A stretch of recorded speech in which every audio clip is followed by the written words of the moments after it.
ಬೆಂಗಳೂರಿನಲ್ಲಿ ಒಂದೇ ಕುಟುಂಬದ ಮೂವರು ಆತ್ಮಹತ್ಯೆಗೆ ಶರಣಾಗಿರುವಂತಹ ಘಟನೆ ನಡೆದಿದೆ. ಬೆಂಗಳೂರಿನ ಕೋರಮಂಗಲದ ತಾವರೆಕೆರೆ ಬಳಿ ಈ ಒಂದು ಘಟನೆ ಆಗಿದೆ ಅಂತ ಹೇಳಲಾಗ್ತಾ ಇದೆ. ಈ ಒಂದು ವಿಚಾರಕ್ಕೆ ಸಂಬಂಧಪಟ್ಟಂತೆ ಒಂದೇ ಕುಟುಂಬದ ಮೂವರು ಆತ್ಮಹತ್ಯೆ ಮಾಡಿಕೊಂಡಿರುವಂಥದ್ದು. ಎಸ್.ಜಿ. ಪಾಳ್ಯದ ಮೂವರು ನಿವಾಸಿಗಳು ಸಾವನ್ನಪ್ಪಿದ್ದಾರೆ ಅಂತ ಹೇಳಲಾಗ್ತಾ ಇದೆ ಘಟನೆಗೆ ಸಂಬಂಧಪಟ್ಟ ಹಾಗೆ. ಹೀಗಾಗಿ ಬೆಂಗಳೂರಿನಲ್ಲಿ ಒಂದೇ ಕುಟುಂಬದವರು ಸಾವನ್ನಪ್ಪಿದ್ದಾರೆ. ಬೆಂಗಳೂರಿನ ಕೋರಮಂಗಲದ ತಾವರೆಕೆರೆ ಬಳಿ ನಡೆದಿರುವಂತಹ ಘಟನೆ ಇದು. ಎಸ್.ಜಿ. ಪಾಳ್ಯದ ಮೂವರು ನಿವಾಸಿಗಳು ಸಾವನ್ನಪ್ಪಿದ್ದಾರೆ. ಘಟನೆಯಲ್ಲಿ 14 ವರ್ಷದ ಮಗುವನ್ನು ಕೊಂದು ಬಳಿಕ ತಾಯಿ ಮತ್ತು ಅಜ್ಜಿ ಕೂಡ ಆತ್ಮಹತ್ಯೆ ಮಾಡಿಕೊಂಡಿದ್ದಾರೆ. ಸಾಲ ಹೆಚ್ಚಾಗಿದ್ದರಿಂದ ಆತ್ಮಹತ್ಯೆ ಮಾಡಿಕೊಂಡಿರುವಂತಹ ಶಂಕೆ ವ್ಯಕ್ತವಾಗ್ತಾ ಇದೆ. ಆಗ್ನೇಯ ವಿಭಾಗದ ಡಿಸಿಪಿ ಸಾರಾ ಫತಿಯಾ ಸ್ಥಳಕ್ಕೆ ಭೇಟಿ ನೀಡಿ ಪರಿಶೀಲನೆ ನಡೆಸಿದ್ದಾರೆ. ಮೌನೀಶ್ 14 ವರ್ಷ, ತಾಯಿ ಸುಧಾ, ಅಜ್ಜಿ ಮುತ್ತಮ್ಮ ಮೃತರು ಅಂತ ಹೇಳಲಾಗ್ತಾ ಇದೆ. ಮೊದಲು ಪುತ್ರನಿಗೆ ವಿಷವನ್ನು ಕುಡಿಸಿ ಬಳಿಕ ತಾವು ವಿಷ ಕುಡಿದು ಆತ್ಮಹತ್ಯೆ ಮಾಡಿಕೊಂಡಿದ್ದಾರೆ ಅಂತ ಹೇಳಲಾಗ್ತಾ ಇದೆ. ಎಸ್.ಜಿ. ಪಾಳ್ಯ ಪೊಲೀಸ್ ಠಾಣಾ ವ್ಯಾಪ್ತಿಯಲ್ಲಿ ಪ್ರಕರಣ ದಾಖಲಾಗಿದೆ.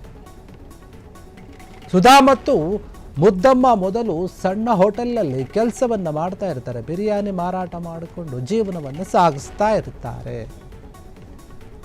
ಆದರೆ ಲಾಸ್ ಆದ ಬಳಿಕ ಚಿಪ್ಸ್ ಹಾಗೂ ಹಾಲು ಮಾರ್ಕೊಂಡಿರ್ತಾರೆ. ಅದು ಲಾಸ್ ಆಗಿರುತ್ತಂತೆ. ಕೊನೆಗೆ ಮನೆ ಕೆಲಸಕ್ಕೂ ಕೂಡ ಹೋಗಿರ್ತಾರೆ. ಬೇರೆ ಬೇರೆ ಕೆಲಸಗಳನ್ನು ಮಾಡ್ತಾರೆ. ಸಾಲ ಹೆಚ್ಚಾಗಿದ್ದರಿಂದ ಇವರು ಆತ್ಮಹತ್ಯೆ ಮಾಡಿಕೊಂಡಿರುವಂತಹ ಶಂಕೆ ವ್ಯಕ್ತವಾಗ್ತಾ ಇದೆ.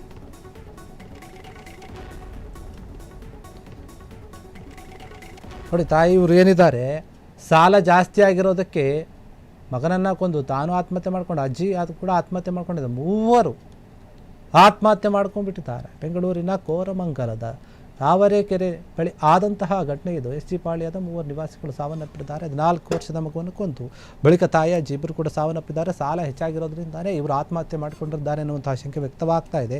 ಆಗ್ನೇಯ ವಿಭಾಗದ ಡಿಸಿಪಿ ಸಾರಾ ಫಾತಿಮಾ ಎತ್ತಿದ್ದಾರೆ. ಅವರು ಸ್ಥಳಕ್ಕೆ ಭೇಟಿ ನೀಡಿ ಎಲ್ಲ ಪರಿಶೀಲನೆ ಮಾಡಿದ್ದಾರೆ. ಪ್ರಕರಣವನ್ನು ದಾಖಲಿಸಿಕೊಂಡಿದ್ದಾರೆ. ಮೌನೀಶ್ 14 ವರ್ಷ, ತಾಯಿ ಸುಧಾ, ಅಜ್ಜಿ ಮುದ್ದಮ್ಮ 3 ಜನ ಮೃತರು ಅಂತ ಹೇಳಲಾಗ್ತಾ ಇದೆ. ಮೊದಲು ಪುತ್ರನಿಗೆ ವಿಷವನ್ನು ಕೊಟ್ಟು ಇವರು ಆನಂತರ ವಿಷವನ್ನು ಸೇವಿಸಿದ್ದಾರೆ.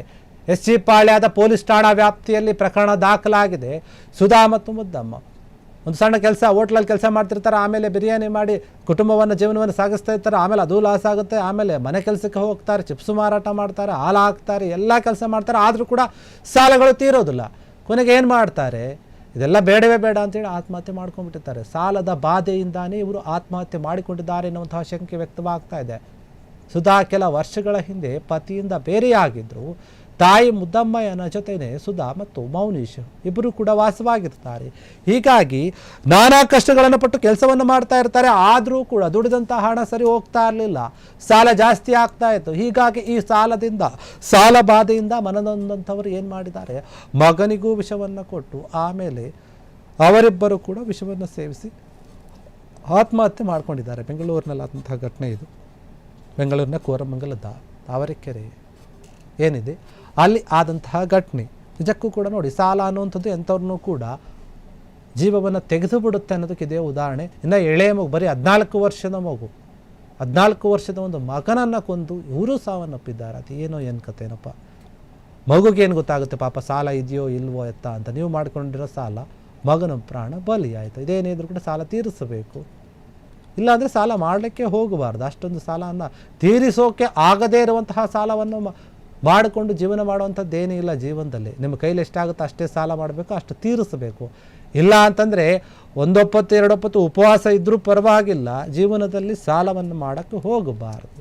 ಸಾಲದ ಭಯ ಇರುವಂಥವ್ರು ಅಥವಾ ನಮ್ಮ ಕೈಯಲ್ಲಿ ತೀರಿಸೋಕ್ಕೆ ಆಗಲ್ಲ ಅಂದ್ಕೊಂಡವರು ಈ ರೀತಿಯಾಗಿ ಸಾಲವನ್ನು ಮಾಡಿಕೊಂಡು ನಿಮ್ಮ ಸಾಲಕ್ಕಾಗಿ ಮಗುನ ಪ್ರಾಣ ಕೂಡ ಬಲಿ ತೆಗೆದುಕೊಂಡ್ರಿ. ಆ ಒಂದು ಅಜ್ಜಿದೇನು ಬಿಡಿ, ಅಜ್ಜಿಗೆ ವಯಸ್ಸಾಗಿದೆ, ನಡೆಯುತ್ತೆ. ಈ ಹುಡುಗಂದೇನು ಕತೆ. ಇನ್ನು ತಾಯಿಗಾದರೂ ಇರಬೇಕಲ್ಲ, ಎಂಥ ತಾಯಿಗಾದರೂ ಮಗನ ಸಾಯಿಸೋಕೆ ಹೆಂಗೆ ಬರುತ್ತೆ ಮನಸ್ಸು. ಆದರೆ ಇಲ್ಲಿ ಹಂಗಾಗಿಲ್ಲ. ಒಂದೇ ಕುಟುಂಬದ ಮೂವರ ಆತ್ಮಹತ್ಯೆ ಮಾಡ್ಕೊಂಡಿದ್ದಾರೆ, ವಿಷ ಕುಡಿದು ಸಾವನ್ನಪ್ಪಿರುವಂಥದ್ದು. ಕ್ಷಣ ಕ್ಷಣದ ಸುದ್ದಿಗಳಿಗಾಗಿ ಫ್ರೀಡಂ ಟಿವಿ ಸಬ್ಸ್ಕ್ರೈಬ್ ಮಾಡಿ, ಲೈಕ್ ಮಾಡಿ ಹಾಗೂ ಫಾಲೋ ಮಾಡಿ. ಹೊಸ ಸುದ್ದಿಗಳ ನೋಟಿಫಿಕೇಶನ್ಗಾಗಿ ಬೆಲ್ ಐಕಾನ್ ಮೇಲೆ ಕ್ಲಿಕ್ ಮಾಡಿ.